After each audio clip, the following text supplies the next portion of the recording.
Thank you for joining the Disruptive Dialogue experience, where our hope is to bring people together with different perspectives like yourself to help innovate change in our communities, cities, and nation. We have with us today Daphne Patterson. Daphne is a mother of 5 children, and she is currently working on her PhD in education with a focus on e-learning for adults. She is also the founder of Incarcerated Mothers Matter, an organization that seeks to help nurture and restore the maternal bond between mother and child while encouraging reunification for the incarcerated by connecting them with outside services. She has over 25 years in nursing as a nurse practitioner, a certified health and wellness coach, and a master Reiki healer. Daphne has several projects on the horizon, including her first published book titled Your Mood, God's Food, Let's Eat. Her goal is to help educate the world about holistic approaches to manifesting what we want in life. This is done by using the physical, emotional, and spiritual components of the body. We're so excited to have you today, Daphne. Welcome. Thank you for joining us. Thank you so much. Thank you for having me, Thomas. Yeah, you have so many things going on and so much experience in history in the medical field and just the work that you do today. I can't wait to hear more and share more with our listeners about who you are and what makes you click. So tell us a little bit about yourself. Okay, well, again, I'm Daphne Patterson. I am a mother of 5 adult children. No grandchildren yet, but I am waiting for that day. What I do now is totally different from the past. And God led me through to be able to make this change. At the time that I started going through my process, my journey, I didn't realize what was going on. And, at first I thought of it more as a punishment because I've been a mother, I was a nurse, I was a caregiver, a wife, daughter, aunt, just an all around friend to people. If you ask anyone about me, the first word they'll say is sweet. So I have adopted that word sweet. But my goal has always in my life is to help other people. I can remember being 5 years old, and it was an older lady that lived on the other street. And sometimes her family would be gone working, and my mom would be on cooks, and I would sneak her food and take her food to her house, so to make sure that she had eaten. So I've always been a caregiver, and I always thought that, God did this for me and gave me healing hands, because my hands are healing hands, and it is for me to go out, like I said, and help heal the world the way he wants me to, not the way that I want to.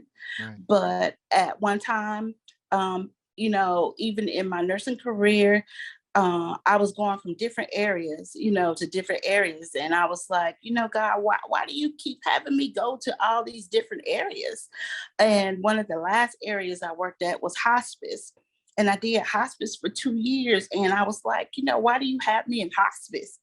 But I came to realize he wanted me to know all the stages of health, because it was no way that I could work with patients if I didn't know it from the beginning to the finish, and how to be compassionate and how to be caring and how to focus on family and my patients at that time. So what ended up happening with me after a while, I ended up working for several doctors' offices that didn't allow me time to do for patients what I felt like needed to be done, which was educating patients. I would get where I got tired of working hospital shifts, and you're seeing the same patients over and over with the same diagnosis, but it was just education was missing for them, where they weren't being taught what to do when they go home to keep from coming back. And so once I got into practice, I ended up, after 3 tries, I ended up having my own office open. And it was open for 2 years, had a really nice, solid clientele. Mainly, it was family oriented. So it would be like if the wife came, then the husband was going to come and the children were going to come. So to me, I love that sense of community and family, because if one member wasn't doing right, you could say, hey, your husband ain't doing so, make sure you keep up with this, and you could just really teach the whole family how to work together to stay healthy. And one other thing that I liked about having my own practice is I was trained by a family practitioner, which was a medical MD, and he would have patients come in sometime, and we were in the rural area. And this one particular lady came in one day while I was doing all his pre-assessments before he went in, and I would go back and discuss with him, and kind of, give my plan of what I would do. And I told him, I said, well, Miss So-and-so is here. And she said she came last week, and you said if she didn't feel better to come back for prayer. And so he said, okay, come on, let's go.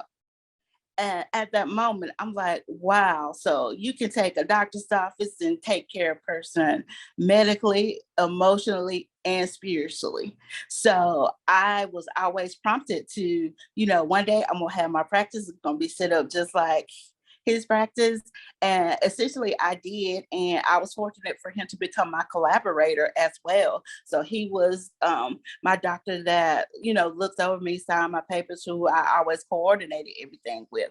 So in having my own practice, mind my business, doing things, I had my situation come up where it was like mistakes being made in billing. Long story short, it was my office, it was my responsibility. So I handled everything that I was supposed to. And in turn, I ended up having to serve 4 years and 1 month at Mariana Federal Prison Camp, but we called it the Federal Prayer Camp, because that's where I know me. I've always known God, went to church, prayed, but this was my time, my me time with God without distractions. So let me interject something real quick. So basically, you're living your life, you're doing everything, you're growing in your profession. Yes. And you get to a point where you have your own business. Yes. And clinic, and now you have everything going well, but there's some billing issues. Yes. And the billing issues ended up becoming a bigger issue. A bigger issue. And now you're facing criminal charges. Yes. And at first I couldn't believe it, because I was like actually at a medical conference in North Carolina. And my daughter called me and she said, hey, it's an agent here. An FBI agent here wants to talk to you. And I got on the phone. I was confident to get on the phone. I know I hadn't done anything. And he got on the phone and he told me I needed to, come back. And I told him, I said, well, okay. I said, I'm getting on the road right now. I didn't get my stuff out of my hotel room or anything. I just left everything because I knew the next day I'd be back, because I knew this was a big mistake. Right. And I got back, and we went over different things and went through the process and everything.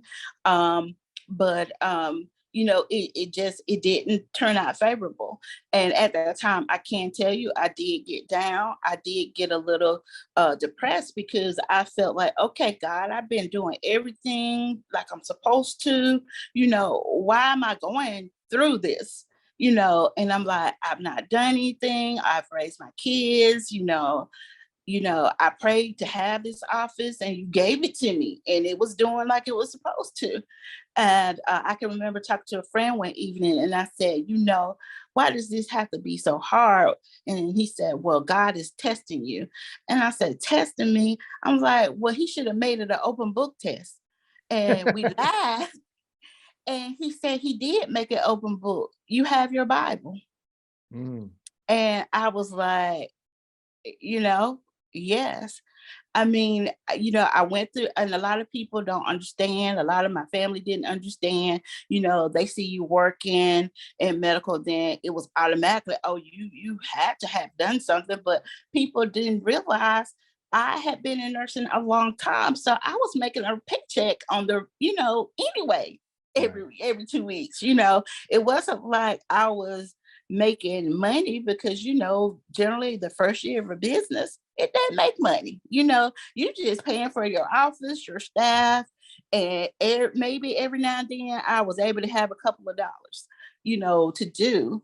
And fortunate, I had been saving all those years because I knew what my ultimate goal was. So, I was able to, get this process done, myself, thank God, without having to take out big loans and, things like that. So I didn't have that at the end point. But what ended up happening, basically, I ended up closing, my office. So when I closed my office, I ended up donating everything I had in the office. It was a church that was trying to start up a clinic here in Decatur, Georgia. And so I donated everything in my office to the volunteer clinic, and I actually helped them get it open. And I didn't get to be there on the first day because I had to report on the first of the month, and it wasn't going to open to the 28th, and they wouldn't give me the extra time to just watch the doors be open. But it's still running now. It's successful. They see over 100,000 people a year in that clinic. Wow. So from my downfall, so to speak, people got blessed, even with all the stuff that I had in my office. And so that was like something positive. I do always believe in, when it's something negative, I'm going to try to make it positive. Like they say, you take the lemons and you make lemonade, So I am that type of person. I do try to pull out the positive in everything. But to fast forward from there, I got my sentence and I had 90 days before I had to be there. And, when I got there on my first day, it was like a blur. I remember, but then I don't remember. But I do remember just so many ladies embracing me and being so nice and kind and making sure that I had things that I needed. And I can remember one of the intake officers, she told my dad, said, well, don't worry about her. We're going to take care of her because we want a big family here. And I was looking like, well, then let me go home. Right. But, in all, I say this to say, this was another part that I needed to learn to be able to be a testimony and show people that even though you go through, God is there with you and he's going to carry you. He didn't say he wasn't going to let things happen. He didn't say that we wouldn't have trials and tribulations. He's always said he will help us through. And so you use that word "through" quite often so far. Yes. So now you're here, you're facing the time, you're at the federal prayer camp, and now that you've turned yourself in on this day, you're there. This is the beginning of going through. Tell us about your mindset when you first entered. I know you talked about the first day there, but talk about some of the challenges you faced going through. Okay, well, one of the first challenges, and it might seem simple, is they put me on the top bunk. So that was like, but guess what? I mastered it. I learned. I'm like, I've never been on the top of a bunk bed before. But I ended up mastering it and I got pretty good at it. And then, in a few months, I did get a bottom bump, but, that was one. But one of my major challenges was actually being away from my family. Being able to have that regular communication with my children and my mother and my father. That was like one of the biggest challenges because I don't know what people know, but we only were entitled to 300 minutes a month on the telephone. And with 300 minutes, and you have 5 children, and a mother and a father you're trying to check on, that doesn't leave much time to actually hear from each other. You do have the visitations on the weekend, but people have lives still going on. And I was 4 hours away from home. And even though that doesn't sound far, it is far when you have to get on the road and go back and forth. So, I always tried to make sure it wasn't really, I never showed them that it was a big deal, to me, because after the visits, it was always such a letdown because they were going home and I wasn't going with them. And so after the visits, it was like, I would go lay in the bed and, it took me a day to just get readjusted again, after I saw them. But we did do a lot of letter writing and we did have access to email. But I think, like we talked before, with email, you can't convey the expressions and the emotions you want to when you're typing. So people can't feel that part. Even though you're communicating, it's not complete communication. And, being there, I encountered seeing other mothers, and fortunate for me, my children were all out of high school. I still had 3 in college, but, they had each other. But, to hear some of the mothers sometime, my room was right there next to the telephone. So not that I was eavesdropping, but you couldn't help but to hear. And, when you're here, mothers try to discipline about school, making sure you do your schoolwork, making sure you're minding your caregiver, money issues, it was hard, and my heart would just go out, to them. And I just had said, when I get home, one of my missions will be is to help mothers that are incarcerated and children be more connected than what's available now. And truly, I know, yes, we've done something. We're there for a reason. We're handling our time, but it's really no need to punish the children and the family that is left back at home, because people don't understand, when you're away and you're doing time, your family's doing time right along with you. They're just on the outside, but a big piece of the family is missing when you're gone. And it's just no need to punish our kids. Right. And so I do want to work with, different policies, different, even do pilot programs. It is a few pilot programs around that are allowing kids, like baby until they get to like 4, to stay with the mom in the facility until they get of age. But still, it's still so much more that can be done, just to keep that relationship fostered. And I feel like if that relationship is fostered correctly, we will have less generational incarceration, because you will be able to really educate your child on, yes, I was there, I did something I wasn't supposed to, but you're not going to do it. And this is how we're going to redirect this so we don't have that. And I just think, we'll have happier families. It'll just impact everything. It'll impact the economy. It will just impact us in the world as a whole, to be able to make this manifest. And I'm not only talking, I know my focus is mothers, but this includes fathers as well too. But my main focus is mothers, and hopefully I'll find a counterpart that wants to focus on fathers, and then we'll have a complete family covered. That's what needs to happen. It's interesting that people often talk about federal prison camps being like Club Fed, and so easy and so smooth. But what we're hearing here is we can't forget that there's people incarcerated away from their families.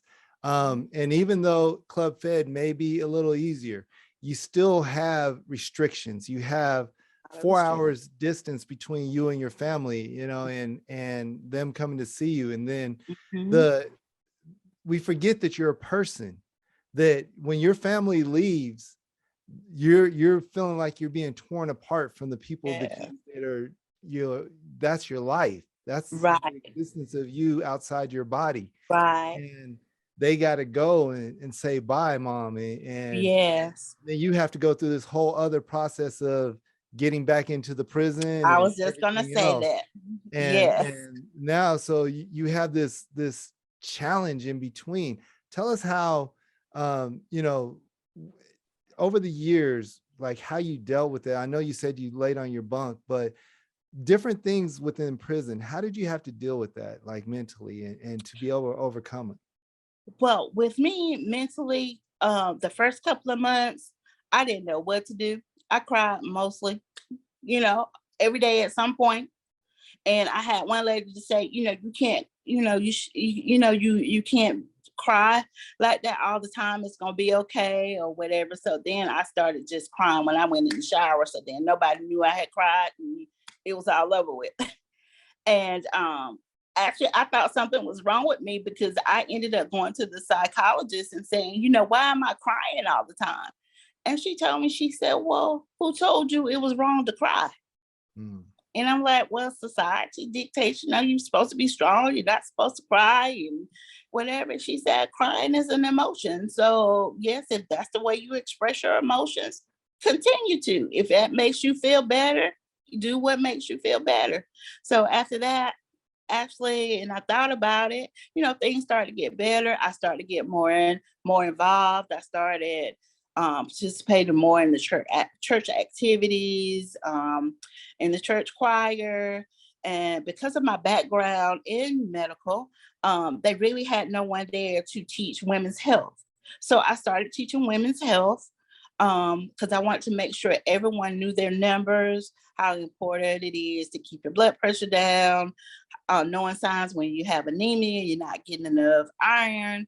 And then even the nutrition part where I would have them to come up with their favorite recipes, and we do their favorite recipes. And then I said, okay, with what we have here, what can we change in that to make your recipe even better and healthier for you? And these are things you can take home with you, changes. And so each time, my class was always full. I always had at least 20 people in my class every time. So after that, we started talking about meditation. I taught meditation class as a way of stress relieving. Actually, and we actually didn't just talk about it. We actually had our mats and, were able to take that 30 minutes, 45 minutes and do meditation. Just start participating in, like I said, activities. We did have programming, but not as much programming as in other facilities.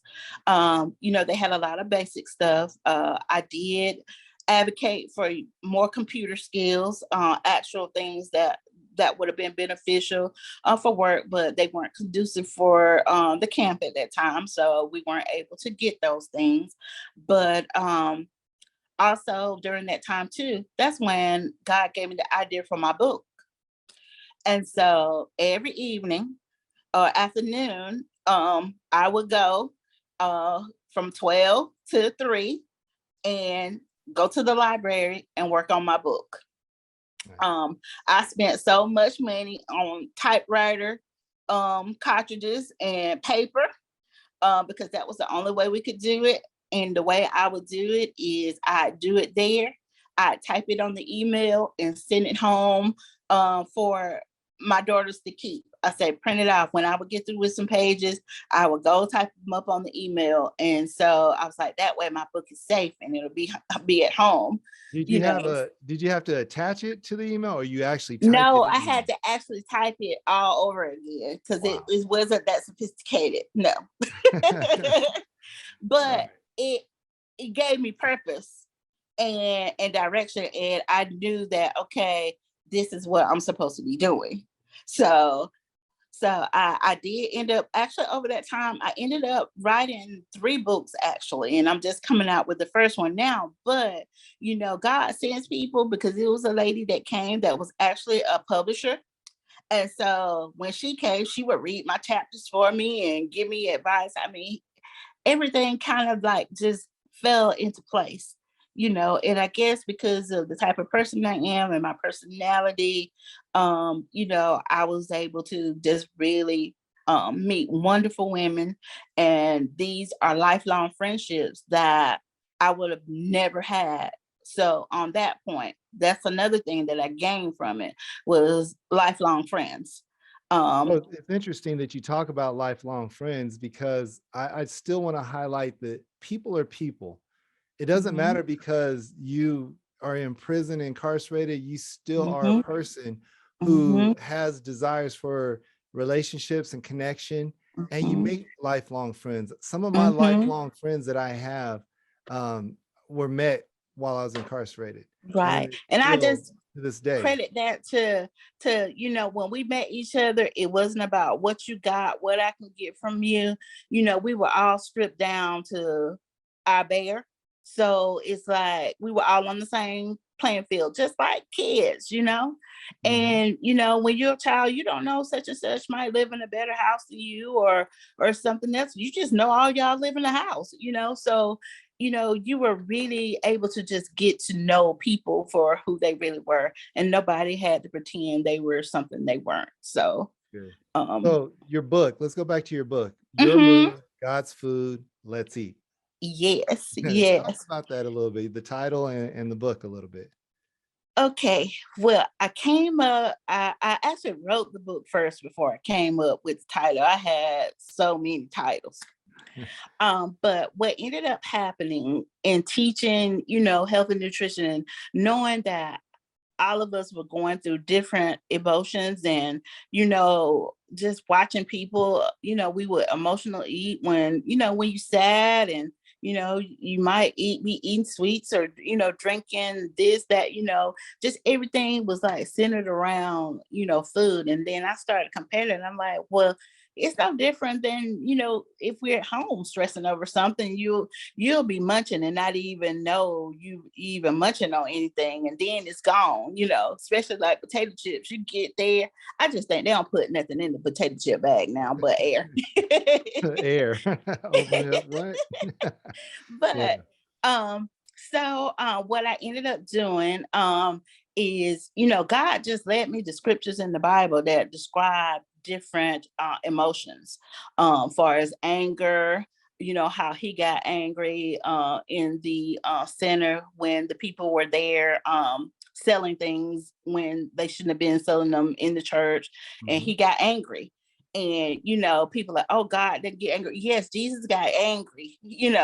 And I was able to pull that out. But even though we have these emotions, we don't have to turn to food first. So what I did, I wrote the book on the emotions, gave examples, gave real life examples, but then I also offered solutions. So it wasn't a book about just problems and what we go through. I wanted to be able to say, okay, so if you're having this emotion going on, instead of going for that bag of chips, how about go meditate for 15 minutes? How about go drink some water for 15 minutes? And then if you're still hungry, then go back and get it. So it covers the physical, the emotional, and the spiritual side of our emotions in order to stay healthy. So Do you have that's how a I date, came a up with that. release date for your book or? Right now I have a release date is for December. Okay. Yes, December. I ended up switching publishing companies, so it put it behind just a little bit, but it's not behind. It's right on time. Awesome. Sometimes we think things are behind, but it's really the fall into place when it's supposed to. That's good. Um, and people are gonna need to know where they can find your book. Is it gonna be on Amazon It's or? gonna be everywhere. It's gonna be Okay. on every platform. It's gonna be paperback, digital. It's gonna be audio. We doing the whole works with this book. Yeah. Because God has been able to bless us, because the other company I had wasn't going to do it as an ebook, as an audio book. And Okay. now this company will actually do it as an audio book. We'll have book signings. We'll have the whole tour. We're going to do it up big. Well, I do know this. Once you launch your book and it's out, Your Mood, Mhm. God's Food, Let's Eat. I'm definitely going to highlight it on all my social media, Thank you. on this platform and other places because it just sounds Yes. good because we have a way of coping with stress, and it's a Mm-hmm. habit. Sometimes the Mm-hmm. habits, we don't, challenge ourselves with the habits we have. And so Right, right. doing what we're doing. And even though we can see it's making us unhealthy, we, instead of changing, we make excuses to stay the Yeah. same. Like, oh, it's not gonna get better, so I can Right. do whatever I want to Do because it's not whatever. gonna change. But the Yes. reality is we have to begin to find ways of changing and recognize that, we can go from unhealthy to healthy. Yes. We can do a turnaround. And so let me ask you this question. Mm-hmm. You did 4 years in 1 month. During that time, not saying that you ever got comfortable, but did you adjust to the point where you started seeing yourself getting better in prison? Yes, I did. I started seeing myself get better, and also it was closer to going home every day. Yes. So, but one major thing was one of my major turning points was just, I was being down, being sad, and I thought about it. I said, you know what? As long as I'm here sad, down, it's gonna make it even longer and slower. I said, let me see what it is, my purpose that put me here in the first place, and get that taken care of. As soon as I meet that purpose that God has for me, I'll go home. And so, I just started becoming involved, participating in um, talent shows, stuff that I had done in years. So it was just really like finding your inner child a little bit. I know it might sound strange, but it was for me like finding myself, having to be responsible just for me because I married young and I had a lot of responsibility. I had my first child at 19. So with going to school, being a wife, being a mom, all my earlier years like that, I didn't do any of that. I didn't do the dating. I didn't do college traditionally, so I didn't do any of those things. So, even being in that environment, just having to take care of just me, that was just so different because I can guarantee you 99% of the ladies I was with always put themselves last. Everybody always came before any of us because that's one of our major faults is to be caregivers. It's not a fault, it's a fault and a blessing all at the same time. And it's hard to learn that balance and to go home and not go back into that same mode. And I tell you, a lot of days I have to catch myself because I'll find myself leaning back. I'm like, okay, you got to go back. You got to drive back the other way. But one thing that did help me when I first came home, I did do therapy when I came home, just so I could get reacclimated. Because when my children were younger, when I left, when I come back, they were adults. So I had to learn how to even adjust to that. So I can imagine someone who left when their baby was 2 or 1 and they come home and they 6 and 7, they're really lost, and they have so much more to, deal with. So that's the reason with Incarcerated Mothers Matter, we, gonna strive to make sure that they keep that connection and maybe put in place, programs where at their last, 3 to 6 months, maybe they get to start that process of reconnection, before they get to come home. So they already have established that good bond that they can continue on with whatever services that, that they need resources available to them, afterward. But actually be able to have a plan. I mean, that's me. If it's a problem, I don't want to come to you with the problem. I want to come to you with the solution. Yeah. If I'm coming to you with the problem, I'm bringing you, this is going on, but this is how we can fix it. What do you think about it? Can you help me? So, that's important to me, is actually bringing the solution with the problem.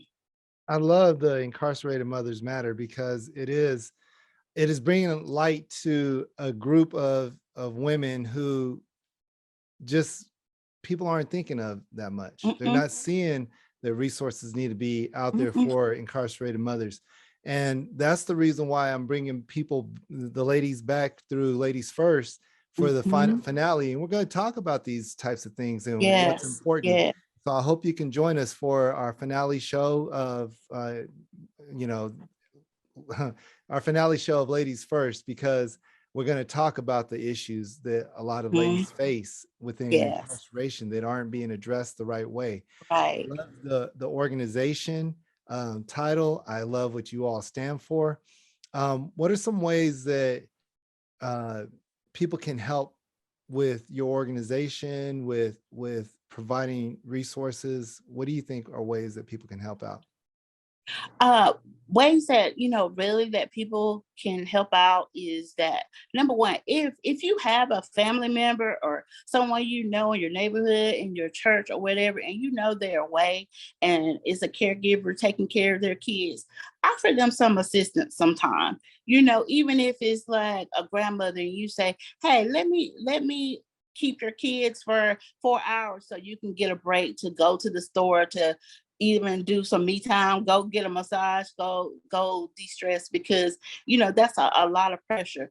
And even with financial assistance, if like I said, someone a caregiver can't afford to take the kids to see the mother on visitation day, you know if you have extra resources, or if you can be the driver or can volunteer gas money, that's awesome to be able to do. And, the family would really appreciate it, and the person on the inside would appreciate it. And definitely the children would benefit from spending, as much time with their mother, as possible. Because when they get home, moms want their kids back, and that needs to be a positive experience on both sides. So that's one major way, is just helping out in the community. As far as us, the organization that I have, we are fairly new.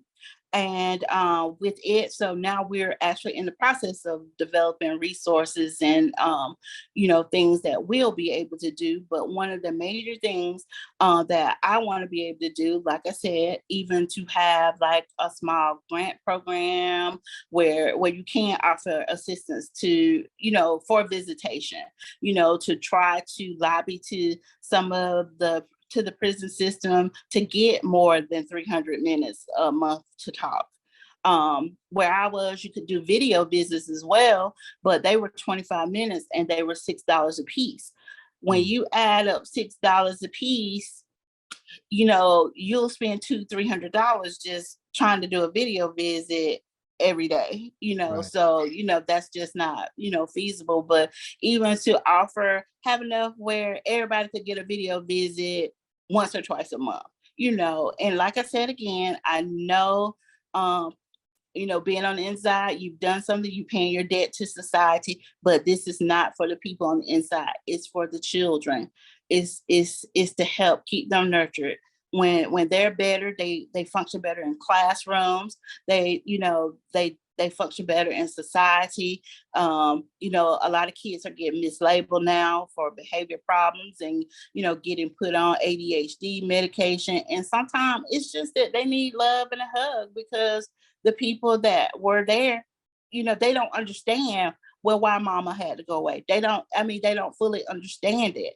And then if they sit around and then they hear people talking, how people will gossip sometimes, then they get the whole wrong perspective about what's going on. So that's another way.